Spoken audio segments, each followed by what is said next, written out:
আসসালামু আলাইকুম। কেমন আছেন আপনারা? আশা করি আল্লাহর রহমতে সবাই ভালো আছেন। আমিও আলহামদুলিল্লাহ আপনাদের দোয়ায় ভালো আছি। রেখা সোয়াল চ্যানেলের পক্ষ থেকে আমি রেখা আপনাদেরকে জানাই অনেক অনেক শুভেচ্ছা। আজকে এই ভিডিওতে ভিডিও শ্যুট করা থেকে শুরু করে ভয়েস দেওয়া পর্যন্ত অনেকগুলো প্যারা খাইলাম। কি আর করা, কপালে থাকলে আর কিছু করার নেই। এই ভিডিওটি আমার গতকালের রাতের, কারণ ভোরবেলা উঠে রান্না বান্না করতে হয়, সেটা তো আমার ভিডিও দেখে দেখে বুঝেই গেছেন যে রেখা আপু ভোরে উঠে রান্না করে। তো আমি যদি আগের দিন রাতে এই সিঙ্কটা ক্লিন না করে রাখি, মানে থালা বাসন মাজা ঘষা এগুলো যদি কমপ্লিট করে না রাখি, সকালবেলায় এগুলো করে রান্না বসাতে গেলে তো আমার দেরি হয়ে যাবে। তো আলসেমি না করে যত রাত হোক আমি একটু পরিষ্কার করে নিয়েছি। এক এক সময় যখন আলসেমি লাগে, খারাপ লাগে, তখন হয়তো করি না, কিন্তু যেদিন না করি সেদিন তো ভোরবেলা খবর হয়ে যায় একদম। তো যাই হোক, আমি যাতে কাজটা এগিয়ে রাখা যায় এজন্য মাজা ঘষা কমপ্লিট করে নিলাম। আর সকালবেলা উঠে যেন আমি তাড়াতাড়ি করে রান্না করে নিতে পারি। আর এত গরম, মানে দুপুরের পর থেকে আরও কাজ করতে পারি না, কেমন যেন একটা অবস্থার সৃষ্টি হয়েছে। যে আছে না যে বাড়তি কাজ করব, পরের দিনের কিছু কাজ যে এগিয়ে রাখবো, যেমন এই মাজা ঘষা করা, কুটাকাটি করা। ওই দেখেন পিছন দিক দিয়ে আবার আপনাদের ভাইয়া ঘুরঘুর করছে। কী যেন করতেছে, পানি টানি হয়তো খাচ্ছে। তো যাই হোক, মানে এগুলো এত গরম, মানে দেখা গেছে বিকেলবেলা, যদি বিকেলবেলা না, সন্ধ্যার পরে দেখা গেছে ড্রয়িং রুমে যদি বসি টিভি দেখতে, ওইখান থেকে আর উঠতে ইচ্ছা করে না। এত গরম যে আসবো একটু চুলোর পারে আইসা যে মাজা ঘষা কমপ্লিট করব, তারপরে পরের দিনের জন্য কিছু কুটে কাটে রাখবো। কিছুই করতে মনে চায় না, এত খারাপ লাগে, এত অস্থির লাগে। আর শুতে শুতে তো মানে ঘুমোতে যেতে রাত্রে অনেক দেরি হয়ে যায়। তবুও এই গরমের জন্য কোনো কাজ আর এগিয়ে রাখতে পারি না। ঘুমোতে যাই কিন্তু অনেক দেরিতে, মানে 12:30 1টাও বেজে যায়। বাজলে কি হবে, কাজ আর কমপ্লিট করে যেতে পারি না। তো যাই হোক, আস্তে আস্তে মনে হয় যেন টায়ার্ড হয়ে গেছি, অলসতা ধরে গেছে শরীরে। এটা মনে হয় বয়সের কারণে, বয়স হচ্ছে তো। বয়স তো আর থেমে থাকে না, বয়স তো বাড়ে। তো যাই হোক, কাজ তো করতেই হবে, যত বয়সই হোক। দিন যাক বা না যাক, সময়ের কাজ সব সময়ে কমপ্লিটই করতে হবে, কিছুই করার নাই।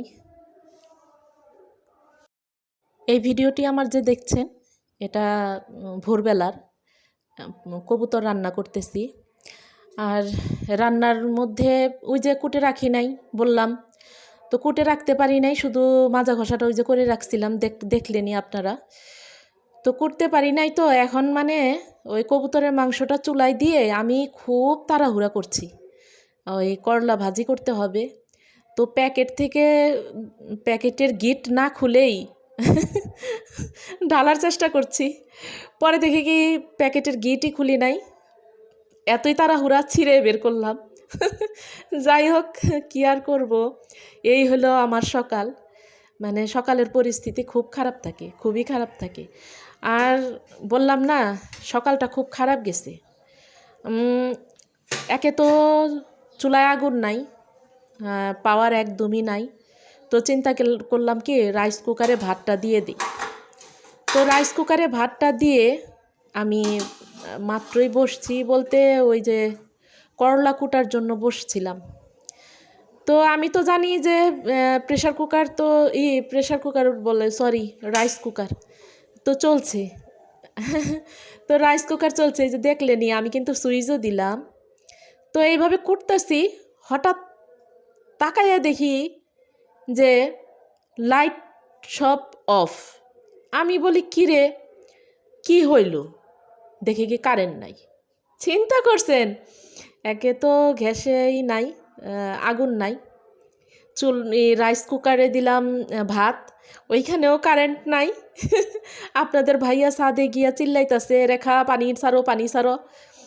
যাই হোক, যাও একটু কারেন্ট আসছে, ছাড়লাম, মোটর দিছি, ছেড়ে দিছি।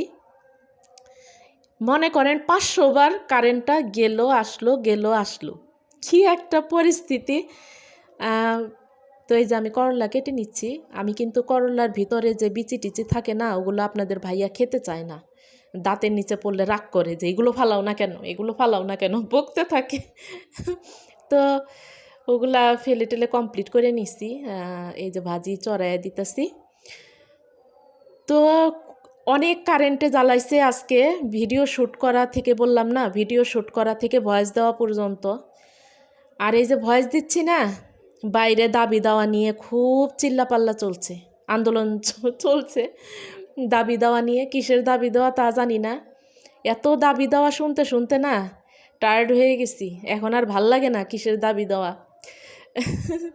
তো যাই হোক, কাজ তো সময়ের কাজ সময় করতে হবে, এই যে আমি করে নিচ্ছি। তো কারেন্ট তো, রাইস কুকারে যে ভাত দিছিলাম, তো কারেন্ট তো চলে গেল, কি করা, আমার তো ভাত নষ্ট হয়ে যাবে। মানে কিছুটু কোনো রকম হয়েছে, পুরোপুরি ভাতটা আমার হয়ও নাই রাইস কুকারে। সেইখান থেকে আবার উঠাই নিয়ে এসে কিন্তু আমি আবার চুলাই দিছি, জানেন কত প্যারার প্যারা।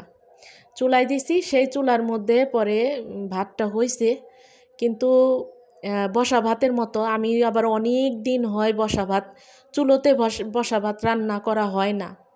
তো ভাতটা না দেখি কি ওই মার শুকাতে যায়, দেখি কি একটু নিচে লেগে লেগে যাওয়ার মতন অবস্থা।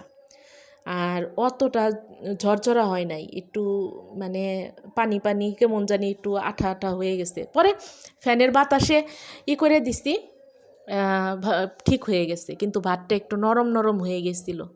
তবে অবশ্য আপনাদের ভাইয়া আবার ওই রকম ভাত খেতে পারে, সমস্যা করে না। আমাদের ঘরে বেশি ভাত যদি শক্ত থাকে তাহলে সবার সমস্যা, আবার যদি নরম থাকে না তাহলে আবার কেউ কিছু বলে না। তো যাই হোক, একটা কাজ হয়েছে কি আজকের ভিডিওতে জানেন, কবুতরের মাংস রান্না করছি, করলা ভাজি করছি, এগুলোর যে লাস্ট একটা ফিনিশিং, মানে আমার এগুলো যে কমপ্লিট হয়েছে, সেই ভিডিওটা আমি শ্যুট করি নাই, একদম খেয়াল নাই। ওই যে এগুলোর কারণে, মানে কারেন্ট নিয়ে খুব ঝামেলা হয়েছে, তো এই কারণে তো দুঃখিত, আমি ওই লাস্ট ফিনিশিংগুলো আমি আর ভিডিও শ্যুট করতে পারি নাই। রাগে দুঃখে কি করব, নিজের উপরেই নিজে রাগ করি, দুঃখ করি, কি আর করা, যে আমার একটুও মনে নাই কেন, এই হলো অবস্থা। তো রান্না টান্না করে ফ্রেশ হয়ে চা খেয়ে আমি আপনাদের সাথে একটু শেয়ার করব, এই যে বাজিগর পাখির কথা একটু বলি। অনেক অপেক্ষার পরে ডিম দিচ্ছে, বুঝছেন, সেই ডিম করছে কি খেয়ে ফেলছে।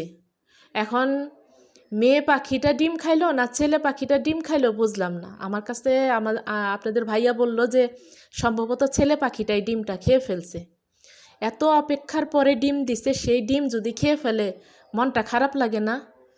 আর বুঝলাম না, আমার মনে হয় মেয়ে পাখিটার লেজটা কি হইল, লেজ তো অনেক সুন্দর ছিল, লেজ কি হইল, মেয়ে পাখির লেজ খাটো, আমি বুঝলাম না। ছেলে পাখির লেজটা দেখলাম আবার ঠিকই আছে। এই হলো ব্যাপার। আপনাদের সাথে তো পাখি বেশ কয়েকদিন হয় মনে হয় শেয়ার করি না, তো এইটুক জানার ছিল যে ওরাও কি ডিম খায় নাকি। ডিম মুরগি ডিম পালি, ডিম খায় জানি, হ্যাঁ। আর হইলো কবুতরের ডিমেরে ঠোকর দিয়ে ওইটাকে ফেলে দেয়, ওটা যেটা নষ্ট। কিন্তু পাখি আবার, এই বাজিগর পাখি কি ডিম, নিজের ডিম নিজে খায়, এটা জানা ছিল না। আর এই প্রথম তো পাখি পালতেছি, বাজিগর পাখি পালতেছি, এই জন্যে ধারণাটাও নাই। তো খুব খারাপ লাগছে যে এত অপেক্ষার পর ডিম দিছে, ডিমটা খেয়ে ফেলছে, খারাপ লাগছে খুব। আর ভিতরে আবার একটু ওই আসলাম আপনাদের সাথে, এই যে একটু শেয়ার করি কবুতরগুলো। তো কবুতরের খোপের দিকে তাকাতেই দেখি কি একটা বাচ্চা কবুতর দরজার সামনে এসে তাকিয়ে আছে। তো দেখতে খুব ভাল লাগে আসলে, ছোট বাচ্চা, মানে নিষ্পাপ ছোট, মানে পশু পাখি হোক মানুষের বাচ্চা হোক, মানে খুব ভাল লাগে দেখতে, তাই না? মায়া লাগে, মানে বাচ্চা দেখলেই মায়া লাগে, সেটা মানুষের বাচ্চা হোক আর পশু পাখির বাচ্চা হোক, তাই না? বাচ্চা দেখলেই একটা মায়া লাগে। ওরে দেখে না খুব ভাল লাগছে, মায়া লাগছে। পরে সামনে গিয়ে আমি ভিডিও শ্যুট করে নিলাম। তো আপনাদের কাছে কেমন লাগলো জানাবেন। তো বকবক করতে করতে ভিডিও লাস্টে এসে গেছি। সবাই সুস্থ থাকবেন, ভালো থাকবেন, সবাই সবার জন্য দোয়া করবেন। আল্লাহ হাফেজ, আসসালামু আলাইকুম।